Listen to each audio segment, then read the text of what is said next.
Alors, complément d'information concernant la méthode de conception d'un schéma électrique. Donc, je vous rappelle, on était parti sur un labo boucherie, 11 kW, on avait défini le groupe, les vapos, on a fait la régule, et donc la régule que je vous ai proposée, c'était ce schéma électrique. C'était ça, et donc en fait on était sur une régulation électromécanique pure et dure.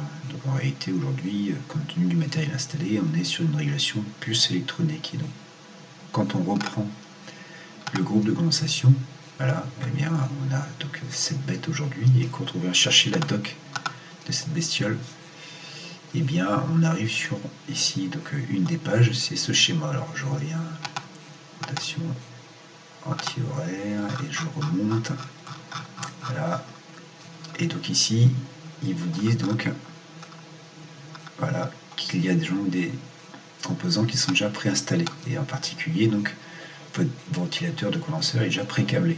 Et aujourd'hui, on n'utilise plus des ventilateurs, des moteurs asynchrones, mais on utilise des moteurs EC. C'est des moteurs synchrones, donc à commutation électronique. Pourquoi? Tout simplement parce qu'ils ont de meilleurs rendements et qu'ils consomment moins. Donc voilà, donc du coup, ça veut dire quoi? Ça veut dire qu'ici, on va venir alimenter entre phase et neutre, on va venir envoyer la phase et le neutre sur le moteur. Et ici, j'ai un contact sec qui donc eh bien, enclenche le ventilateur lorsque je fonctionne. Donc ici, ça pourrait être un contact de K1 qui vienne donner l'ordre au moteur de tourner. Et là, on n'a pas de régulation. Si maintenant vous voulez une régulation de pression de condensation, eh bien c'est l'option hiver, hein, donc de chez Bitzer.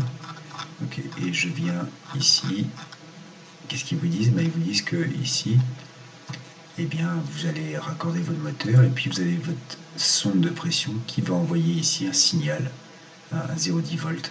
Donc là, ici, vous branchez le 0 volt sur le moteur, le 10 volts ici, et puis vous avez votre signal 0,10 volts qui est envoyé donc, au moteur, qui du coup va accélérer, décélérer. Donc du coup, si je reviens au schéma qu'il y avait précédemment, hop, je fais rotation, eh bien c'est OR, et bien j'arrive donc à ce schéma. Donc ici, quand vous prenez la doc, donc c'est un schéma générique, hein, là ici on voit un moteur démarrage par winding, mais en réalité nous notre modèle c'était un démarrage direct. Le fameux module SEB3 là, pour contrôler la température des enroulements moteurs.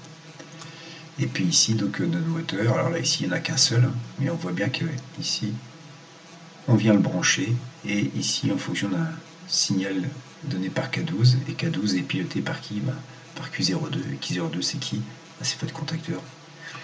Donc, du coup, si vous êtes en demande, vous enclenchez ici, enfin ça c'est armé, c'est sous tension, et donc en demande, ce contact se ferme et vous enclenchez votre ventilateur de condenseur. Voilà. Donc ça vient confirmer ce que je dis, hein, c'est même le schéma électrique part donc, du résultat de votre étude de frigo. Donc, vous avez fait votre bilan, vous avez sélectionné votre matériel, et donc de là vous allez voir donc, les dots techniques des matériels que vous avez installés.